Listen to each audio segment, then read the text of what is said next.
pemirsa di Hidup Sehat masih bersama dengan Dokter Meggy di sini nih untuk membahas mengenai seputar ikan bandeng. Ini kita ada mitos atau fakta lainnya nih dok. Ikan bandeng ini sangat baik untuk kesehatan gigi dan tulang. Ini seperti apa? Fakta atau mitos? Fakta, sesuai Fakta. yang tadi tuh Bare. Jadi banyak proteinnya, fosfornya juga tinggi, ada vitamin D-nya juga. Kalau tambah makan durinya tambah kalsium. Nah, Bener. itu dia. Artinya ini fakta ya dok ya, bagus Fakta. banget untuk kalau misalkan anak-anak yang pertumbuhan juga bagus juga ya dok ya. Boleh, tapi memang kalau kita ngomong kesehatan tulang nih, secara general tetap perlu stimulasinya tuh. Harus ada aktivitas fisik juga. Oke. Jadi nggak bisa cuman bahan bakarnya doang, tanpa stimulasi nggak bisa. Nah ini ngomong-ngomong nih, ini kan kita sedang merayakan Imlek ya dok Ya. ya. Nah dokter juga mungkin merayakan. Nah Bener. kira-kira dokter sebenarnya di rumah masak ikan bandeng juga nggak sih dok? Sebenarnya sih di rumah saya udah enggak ya. Tapi kalau kita ngomong ikan bandeng nih, sebenarnya kenapa ikan itu soalnya kalau dalam bahasa Chinese itu artinya kelimpahan. Ikan mirip dengan arti dengan kata yang artinya kelimpahan. Terus banyak duri sebenarnya menggambarkan kalau dalam perjalanan hidup itu banyak lika-likunya gitu. Makanya sengaja dipilih yang banyak duri. Nah tapi itu juga ya harus digarisbawahi juga nih kalau misalkan walaupun banyak duri tapi ini juga manfaatnya banyak banget justru ya dok ya bener, untuk kesehatan. Nah ini juga kita memiliki mitos ataupun fakta lainnya nih dok. Ini ikan bandeng ini sangat baik untuk menjaga saraf yang ada di kepala sehingga ini juga mencegah pikun atau demensia. Ini gimana nih dok?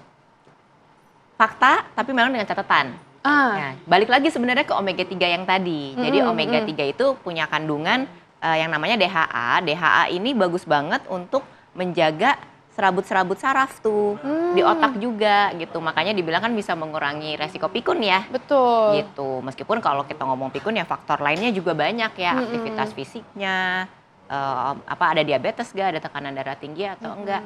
Tapi bisa dari omega 3-nya. Oke, berarti ini omega 3-nya ya yang amat sangat baik tadi ya dok ya? Benar, omega 3 ini memang luar biasa banget nih, bisa kolesterol, saraf gitu. Tulang gigi Bisa, juga. Ini benar. berapa banyak sih sebetulnya kalau ingin kita konsumsi dalam 1 minggu?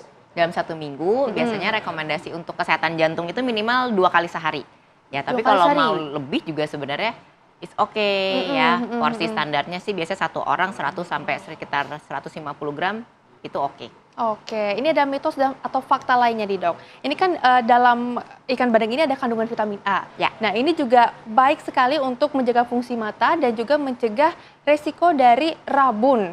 Nah, mitos atau fakta nih dok? Fakta ya. Jadi kalau kita ngomong vitamin A, memang dia itu bagus untuk kesehatan retina mata. Ya, yang untuk melihat tuh kalau lagi senja. Makanya kalau yang vitamin A-nya kurang bisa rabun senja tuh, kayak ayam. Nah, tapi kalau kita ngomong vitamin A pada ikan bandeng, sebenarnya kalau kita bandingkan dengan sumber makanan lain, dia tuh nggak terlalu tinggi, Bare. Kalau vitamin A-nya ya. Vitamin A-nya. Benar, lebih tinggi seperti di hati ayam atau sayur-sayuran yang berwarna orange ya, kayak wortel. Itu lebih tinggi sebenarnya. Oke, artinya ini omega 3-nya sebetulnya yang paling bagus ya, walaupun mungkin tadi ada vitamin A-nya juga untuk mata. Paling bagus tetap kita kombinasi ini dengan sayur ya. Jadi jangan makanin ikan bandengnya doang ya. Betul sekali, Meskipun harus katanya sehat. kombinasikan. Bener. Nah ini pas banget nih dok, kita juga memiliki makanan-makanan lain yang biasa juga ini menjadi kuliner-kuliner khas yang ada di Tahun Baru Imlek. Ini kita akan saksikan bersama-sama untuk Anda pemirsa.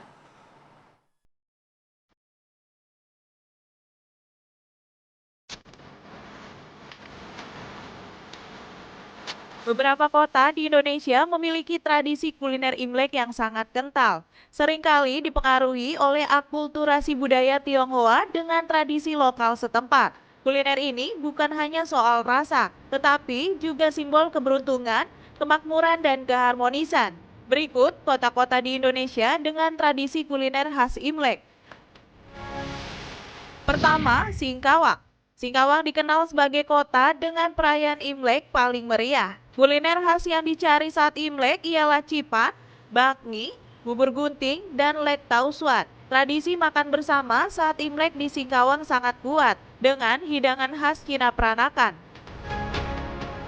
Selanjutnya, Medan. Medan memiliki ragam khas makanan Imlek seperti mie panjang umur yang wajib ada untuk simbol panjang rezeki dan umur. Ketiga, Semarang. Warga Tionghoa di Semarang sering menggelar tradisi tuk panjang, yaitu makan bersama di kawasan pecinan. Selain itu, kuliner akulturasi seperti lumpia juga menjadi santapan khas perayaan Imlek. Terakhir, Jakarta, Bogor, Depok, Tangerang, dan Bandung. Wilayah ini terkenal dengan produksi kue keranjang atau dodol Cina legendaris. Kue keranjang tentu saja menjadi menu khas wajib ada pada saat perayaan Imlek.